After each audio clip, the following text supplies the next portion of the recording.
Schneider's Bakery episodes are like Newton's third law. For every episode, there is an equal and opposite episode. Meaning, every time there's an episode that brings up a concept and does it poorly, there's another episode somewhere out there in the Schneiderverse that does the same concept way better. Hey guys, PIEGUYRULZ here, and welcome back to the Bizarro Bakery, where we take a look at the opposite of episodes that are featured on the bottom of the bakery. So it's the second episode, which means we are covering the opposite of My Poober. My Poober was the first Sam and Cat episode that I covered, and it was an episode about a little girl being attached to her stuffed animal that Sam and Cat are recruited to take away from her. When the girl doesn't comply and just give them the bear, they try a few underhanded tactics before Cat decides to tell her a secret, that is that they keep their money in this pineapple, and then the girl proceeds to use the money in the pineapple as a way to get back at Sam and Cat for trying to take this poober away from her. Some of the problems I have with the episode is that the characters are unlikable, the ending is stupid and vague and not very satisfying, the little girl actress doesn't do that good a job, and the show tries to convince us that this girl is an evil villain worth bad things happening to, but in the end she just kind of comes off as a little whiny brat. So I figured the opposite of this would be an episode that has a little girl that antagonizes the main characters and gets punished for it in some way. And fittingly enough, there's a Drake and Josh episode that has exactly that. And it works out because that was the first time I talked about Sam and Cat on the bakery shows, and this will be the first time I really get to talk about Drake and Josh. The episode I'm talking about is called Little Diva. If hashtag my poober is a pineapple upside down cake, then Little Diva is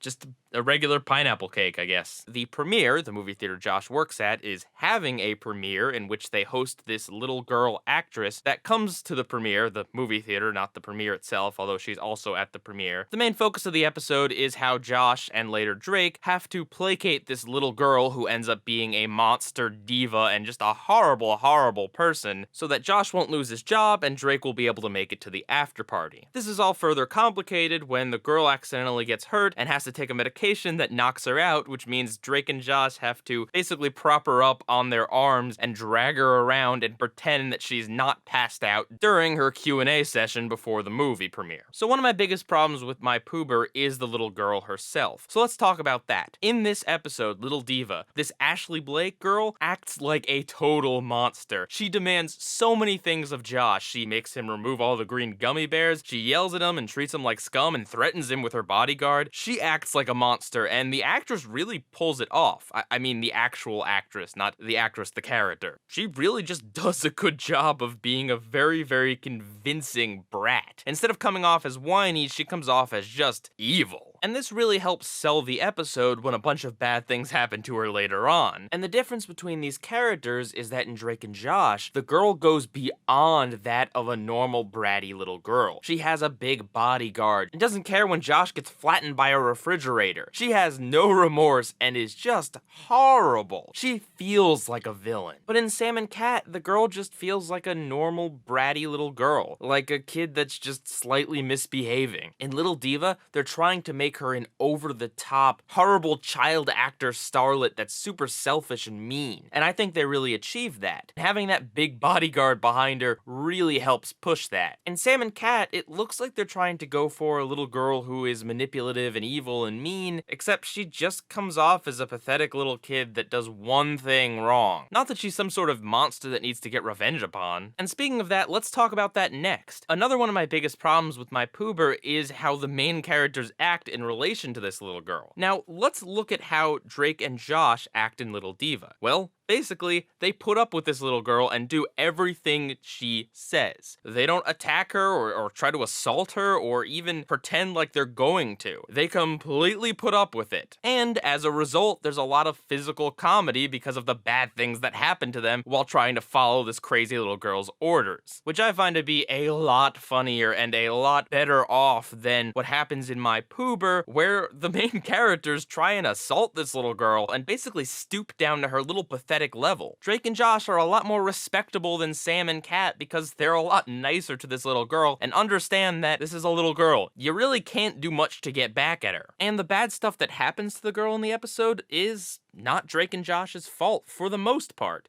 She gets knocked out by a bucket thanks to Megan. It's not Drake or Josh that do it, and even at that, it's an accident. And then she gets sedated by kind of accident. The doctor, that apparently is their neighbor that Drake and Josh call in, is a complete nut job who just prescribes her medicine that puts her out for who knows how long. Literally, he doesn't know how long she's gonna be out for. The only thing that Drake and Josh actually do to her is dragging her around her limp body and shoving her in garbage cans. Which sounds horrible, but you have to remember this is Drake and Josh. It comes off as very slapsticky and very goofy and very funny because of how over the top and silly it is. It's not Sam with a baseball bat about to run to the back to smack this girl. It's just Drake and Josh dragging this girl around. And the actress pulls it off so well. Never for a second do you look and say, alright, well this girl is smiling. In My Poober, the girl smiles when Sam assaults her. In this, no, she's just able to play dead really convincingly. So my last really big problem with My Poober was the ending. How Sam, Cat, Goomer, and Dice just leave this little girl in the cemetery in the middle of the night while they're supposed to be babysitting her, alone with this really creepy guy who begins to sing ukulele songs to her. There's actually an addendum that I need to make to that statement in that video, in that I say that Sam and Cat get their money back, so there's no harm and they shouldn't be trying to even get back at the girl at all. However, it's actually kind of ambiguous as to if Sam and Cat do get their money back. They get their money back, but it's all shot full of bullet holes, so it's ambiguous as to whether or not the money is still usable. Now, I'm personally not sure whether the Federal Reserve would honor money that has been shot with a bunch of bullet holes. However, Sam and Cat take the money with them, and there is actually no single statement in the episode on whether or not their money has been completely ruined. So even if there is something online that says, yes, for sure, this money is ruined, or yes, for sure, money like this would still be accepted, the episode itself should actually say that, because if I'm confused, I can definitely tell you that the target audience would be confused as to whether this money is actually legal money at that point. But in the video, I say it as if it's a fact that they get their money back, when in reality, well, the episode really isn't very clear on that fact. Anyway, the ending in Little Diva is actually quite similar to the ending in My Poober, in that Drake and Josh leave this little girl inside this garbage can until the end of the after party, at which point they pawn her off on Citrus, her bodyguard, who then proceeds to dump her back in the garbage can. So, why is this a better ending than in My Poober? Well, a few things. First of all, Drake and Josh aren't really the ones responsible for this little girl. They were just told to get her through this party. Her bodyguard seems to be the one that has responsibility over her, or heck, maybe that was supposed to be her brother who she fired earlier in the episode. So having her bodyguard abandon her and Drake and Josh is a lot better than Sam, Cat, and the other main characters ditching this little girl when they are the ones that are supposed to be in charge of her. Also, especially considering all of the things that happened to Drake and Josh because of this little girl in that episode, versus, what, the girl in My Poober doing one thing to Sam and Cat and not giving up the stuffed animal that she loves. It's also a lot more of a punchy ending because it has the bodyguard dump her in the garbage can when you're not expecting it, versus Sam and Cat's ending where they all just kind of run away and then sing a song. It just kind of seems very anticlimactic and random. To be honest with you, the endings aren't totally different, and I'm not in love with Drake and Josh's ending, but I have to say that because the episode was funny, especially towards the end, it just kind of sells me on a somewhat darkish comedy ending versus Sam and Cat.